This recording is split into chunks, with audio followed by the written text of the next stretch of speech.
Երևան քաղաքի առաջին ատյանի ընդհանուր իրավասության քաղաքացիական դատարանի վճռով անվավար է ճանաչվել Հանրային ռադիոյի տնօրեն Արմեն Քոլոյանի որոշումը Ռադիո լուրջ ծրագրի ավագ լրագրող Ալիսա Գևորգյանին խիստ նկատողություն տալու մասին։ Այս մասին հայտնում է փաստաբան Կարինե Ղաշանգյանը։ Դատարանի գնահատմամբ որոշման համար իրավական հիմք հանդիսացած որոշումը եւ հավելվածը կորցրել են իրենց իրավաբանական ուժը դեռևս 2020 թվականից հեռուստատեսության եւ ռադիոյի մասին ՀՀ օրենքը ուժը կորցրած ճանաչելու հետևանքով, ինչպես նաեւ վիճարկվող հրամանում նշված իրավական հիմքը եւ կիրառված կարգապահական տույժը չեն համապատասխանում միմյանց։ Հիշեցնենք, որ լրագրող Ալիսա Գևորգյանի միակ որդին զոհվել է 44-օրյա պատերազմում։ Նրա նկատմամբ կիրառվել էր կարգապահական տույժ խիստ նկատողություն Հովհաննես Իշխանյանի գրառմամբ ֆեյսբուքյան հարթակում կիսվելու համար։ Ալիսայի նկատմամբ կիրառվել էր եւս մեկ կարգապահական տույժ նկատողություն Արամ Աբրահամյանի գրառմամբ կիսվելու համար, որը եւս դատարանի որոշմամբ ճանաչվել է անվավեր։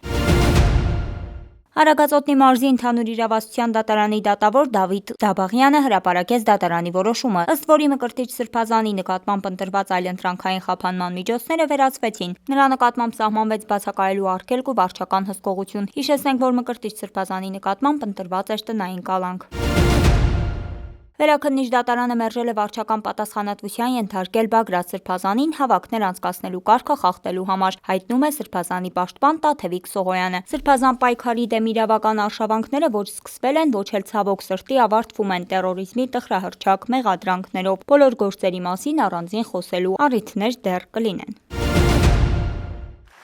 Նիկոլ Փաշինյանը այսօր մասնակցել է հանրային ոլորտի նորարարության 3-րդ համաժողովին, որի կազմակերպիչն է ՄԱԿ զարգացման ծրագրերի Հայաստանի կայունության զարգացման նպատակների նորարարության կենտրոնը։ Հանրապետությունում չունենք գրեթե մեկ ընտանիք, գեթ մեկ անհատ, որ իր անձնական բարեկեցության համար ծախսում է ավելի շատ, քան այդ նույն մարդու անձնական բարեկեցության համար ծախսում է Հայաստանի Հանրապետության պետական բյուջեն։ Եթե քաղաքացին վճարում է 1 դրամ, իրեն վերադարձվում է 10 դրամ, եթե քաղաքացին վճարում է 10 դրամ, իրեն վերադարձվում է 100 դրամ։ Եթե քաղաքացին վճարում է 100 դրամ, իրեն վերադարձվում է 1000 դրամ, ընդգծել է Նիկոլ Փաշինյանը։